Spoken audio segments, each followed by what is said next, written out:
Hello dear friends, तो मैं हूं आरती। संस्कृति पीसीएस यूट्यूब चैनल पे आप सभी का स्वागत है। मैं हाजिर हूं एक नए विषय को लेकर के। आज हम बात करने वाले उत्तर प्रदेश के बारे में।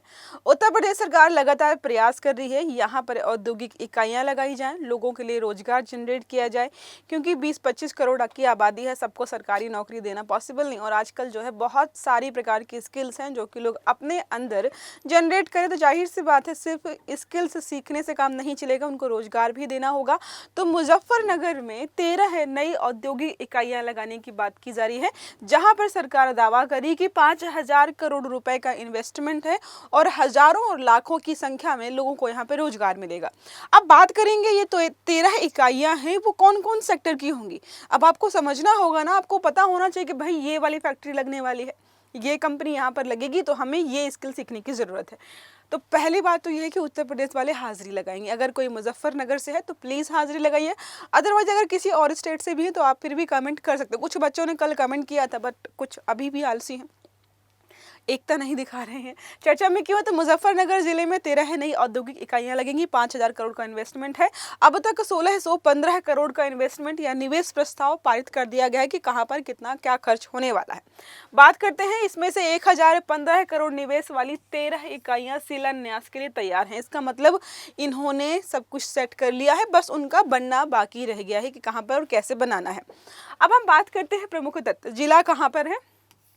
मुजफ्फरनगर, उत्तर प्रदेश। योगी जी चाहते हैं कि इन्वेस्टमेंट में हम इसको आगे लेकर जाएं। मैंने कहीं पढ़ा था कि उत्तर प्रदेश के मुख्यमंत्री चाहते हैं कि इस राज्य की अर्थव्यवस्था 1 ट्रिलियन इकोनॉमी की हो।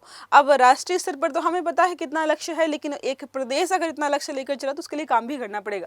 कुल निवेश लक्ष्य हमने देखा है, प्राप्त निवेश प्रस्ताव हमने देख लिया है, कहाँ पर कितना मिल चुका है, कितना इन्होंने तय कर लिया है, टोटल इंडस्ट्रियल इकाइयां भी देख ली। मुख्य उद्देश्य क्या है? रोजगार सृजन करना है, आर्थिक विकास करना है, स्थानीय उद्योगों का विस्तार भी करना है। कार्यक्रम क्या है? तो इन्वेस्टर्स समिट जो है 5.0 ये लखनऊ में प्रस्तावित है, लखनऊ में होने वाली है। यहाँ पर अलग अलग क्षेत्रों के इन्वेस्टर्स आएंगे, तो जाहिर सी बात है अगर आपके पास कोई जो है एक तरीके से टैलेंट है तो आप जा करके वहाँ पर पिच कर सकते हैं। सामाजिक और आर्थिक प्रभाव के बारे में बात करें कि इनके लगने से प्रभाव क्या पड़ेगा? रोजगार सृजन।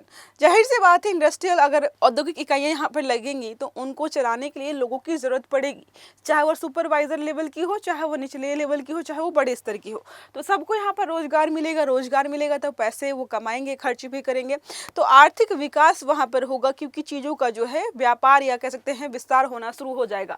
आर्थिक विकास भी होगा कैसे? औद्योगिक निवेश से स्थानीय अर्थव्यवस्था को यहाँ पर लाभ होता है, मजबूती मिलती है, एक रफ्तार मिल जाती है।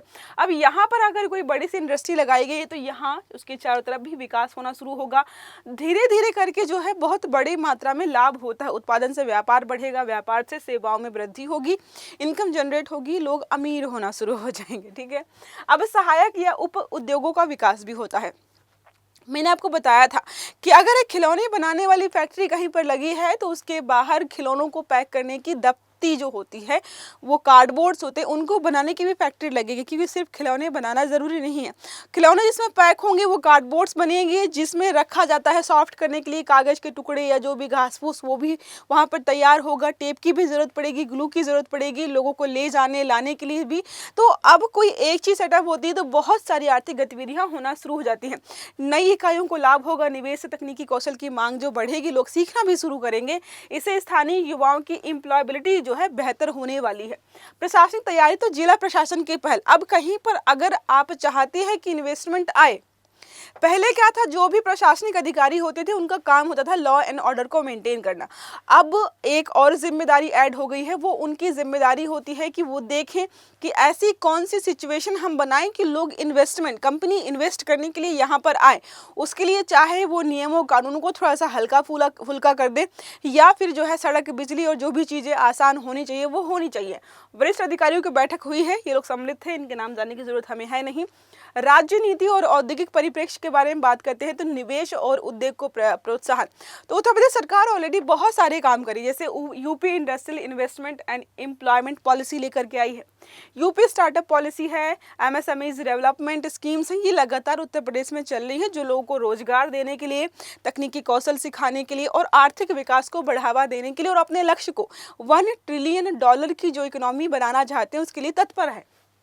अब बात करते हैं ये जो इन्वेस्टर समिट होने वाली है 5.0, तो राज्य स्तर पर निवेश आकर्षित करने का ये मुख्य प्लेटफॉर्म माना जाता है, जहां पर सरकार और उद्योगपति, निवेशक और उद्यमी आपस में आकर के जुड़ते हैं और एक सेटअप तैयार करते हैं कि आगे हमें प्रदेश के लिए क्या और कैसे करना है। उद्योगों की स्थापना को लेकर भी बातचीत होती है, पीपीपी मॉडल पर भी यहाँ पर जोर दिया जाता है। इससे लॉन्ग टर्म निवेश और रोजगार के अवसर पैदा होते हैं। इसीलिए जो इन्वेस्टर्स समिट है वो बहुत इंपॉर्टेंट हो जाती है। 5वीं है, 5.0 नाम से पता चल रहा है।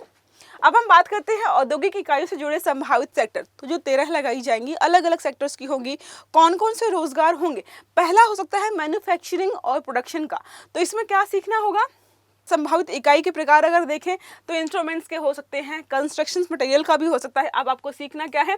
तो उत्पादन श्रमिक होगा, सुपरवाइजर्स की जॉब क्रिएट होंगी। नेक्स्ट हमारा है फूड एंड बेवरेजेस प्रोसेसिंग के बारे में।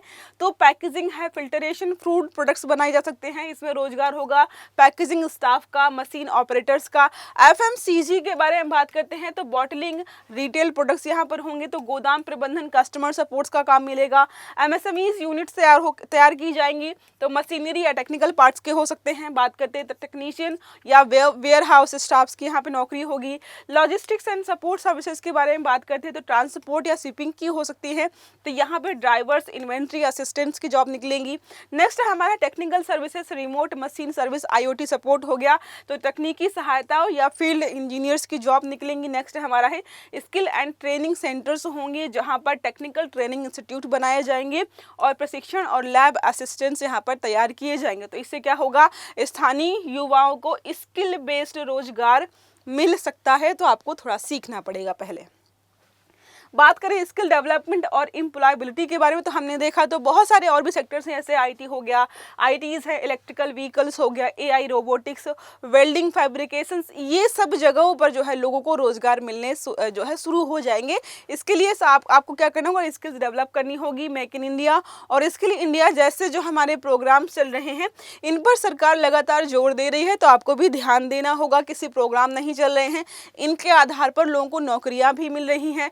रीजनल डेवलपमेंट हो जाएगा, मैंने बताया, जहां पर भी इस प्रकार की औद्योगिक इकाइयां लगाई जाएंगी, लोगों को रोजगार मिलेगा, आर्थिक विकास हो जाएगा। स्थानीय जो निवासी या युवा होते हैं उनको अपने ही जिले में रोजगार मिलेगा, तो पलायन जो है दूसरे राज्यों में जाकर के, दूसरी जगहों पर जो जाकर काम करते हैं लोग, वो बंद हो जाएगा।